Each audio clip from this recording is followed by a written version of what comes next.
Conditions after the war. The end of World War II left the Philippines devastated.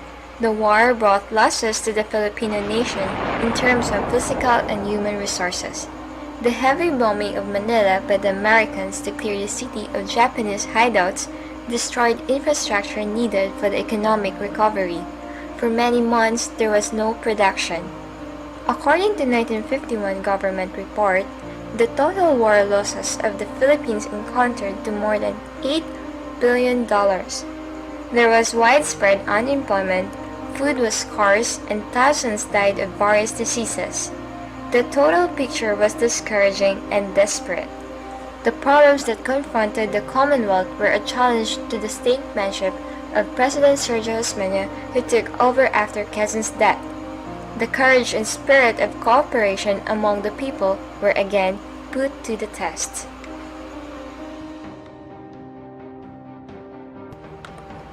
The American Army in the Philippines created an agency to extend immediate aid to the Filipinos. The Philippine Civil Affairs Unit, or PCAU, was set up to help the military commanders in extending relief aid to the suffering people. The American government gave money to the Philippine government for the purchase of foodstuff, medicine, and clothing for the Filipinos. However, this money was to be paid back by the Philippine government in due time. The government reorganized. In order to make the government responsive to the immediate needs of the people, President Osmeña in March 1945 reorganized the government. After his oath-taking, Osmeña spoke of what lay ahead. He said in part, "We shall reestablish in our country a social and political system in which government officials and employees are not the masters of the people but their servants. We stand for individual liberties guaranteed by our Constitution, for the right of every man and woman to enjoy life, liberty, and the pursuit of happiness. We stand for a new world free from want and fear, provided with greater safeguards for lasting peace. We are ready to take part in close association with the United States in the organization and preservation of peace in the world." On the insistent suggestion of General MacArthur, Osmeña called Congress to session to pass laws designed to help solve the serious problems of the country.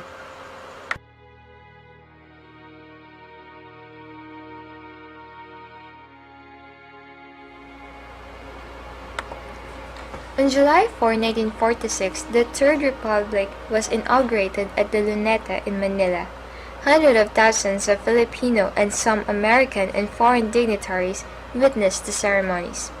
Among the distinguished American guests were General Douglas MacArthur, Supreme Commander of the Allied Power in Japan, General Millard Tydings, co-sponsor of the Philippine Independence Act, and former Governor-General F.B. Harrison, the most beloved American Governor-General in the Philippines.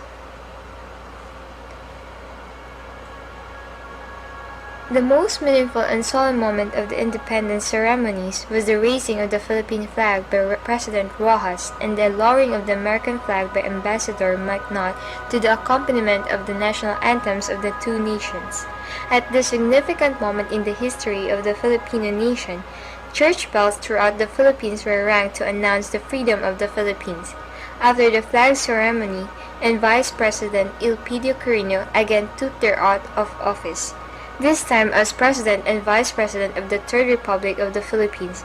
Thus, Rojas was recorded the last President of the Commonwealth and the first President of the Third Republic.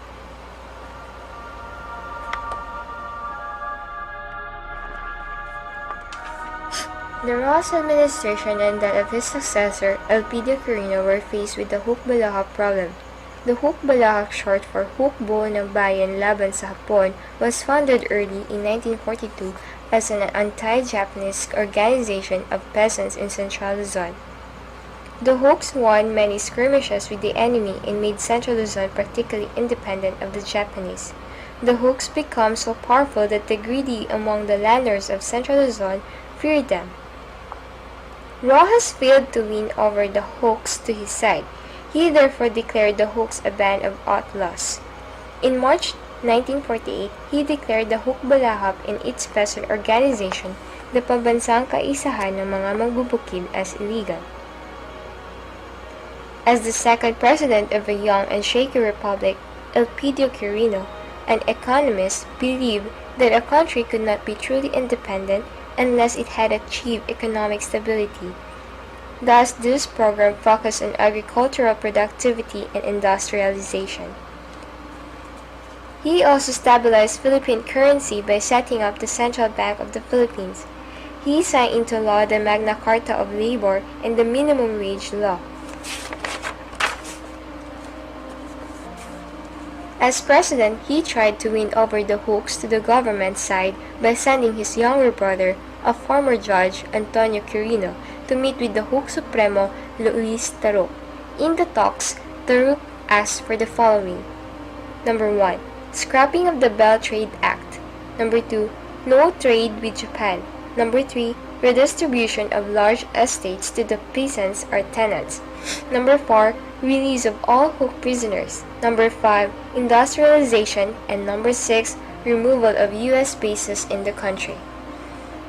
As a result of the Taruk-Quirino meetings, President Quirino proclaimed amnesty to all Hooks and the PKM members. For their part, promised to surrender their arms to the government authorities.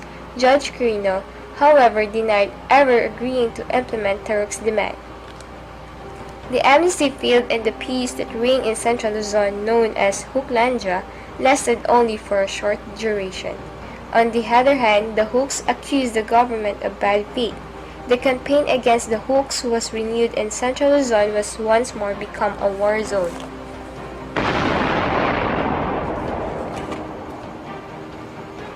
Ramon Magsaysay was Quirino's Secretary of National Defense, worked hard to solve the Hook problem. Magsaysay adopted strict measures which included organized and simultaneous raids by the armed forces and the police to arrest Hook leaders and supporters. With the help of American money, Magsaysay won the presidency in 1953, receiving a great majority of votes. He became popular with the common people. He shook hands with them, kissed old men, women, and children of the poor, and walked in wooden clogs. In 1954, he caused the surrender of Luis Taruk, the Hook Supremo. Taruk unreservedly recognized the authority of President Magsaysay and the sovereignty of the Republic of the Philippines. Magsaysay, besides his successful campaign against the Hooks, is remembered for his policy of honest government. During his term, no friends or relatives ever benefited from his position as president. He also created extensive irrigation systems, introduced modern agricultural methods, and approved the Agricultural Tenancy Act.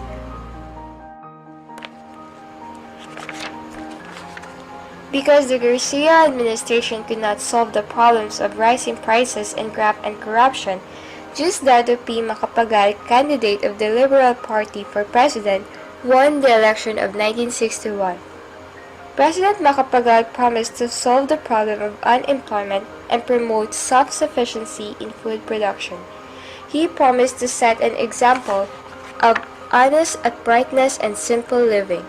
All these were good on paper, for while Macapagal was honest, many men around him were not. It was said that Macapagal came from a very poor family. As such, he understood their plight as well as the need to improve the status of the peasants. Consequently, he asked Congress to approve his agricultural land reform code, whose main provisions were: number 1, to establish and encourage the formation of family-sized farms as the basis of Philippine agriculture. Number 2, to improve the status of the poor farmers by freeing them from pernicious practices such as exorbitant rates of interest for loans. Number 3, to encourage bigger productivity to increase the income of small farmers.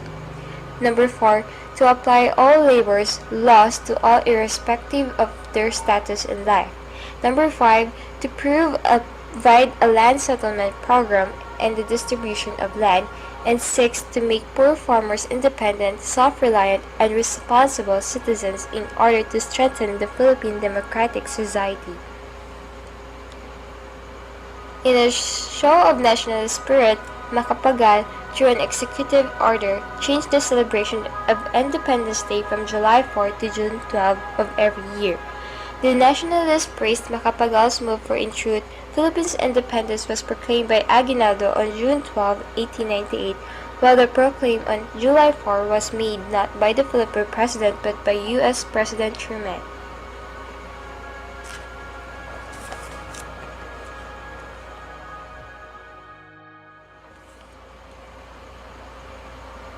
In the election of 1965, Senator Ferdinand E. Marcos, a liberal, was endorsed as the presidential candidate for the Nacionalista Party. Marcos became a nacionalista with the help of his wife Imelda Romualdez, a niece of Norberto Romualdez of the Nacionalista Party. Marcos easily won the election with Fernando Lopez as his vice president. His program of government included: Number 1, production of more rice and the diversification of crops to attain self-sufficiency in food. Number 2, implementation of a land reform program. And number 3, community development to strengthen further our social, economic, and political base. Marcos worked hard to realize his program of government, but the period was struck by the turbulent events inside and outside the country.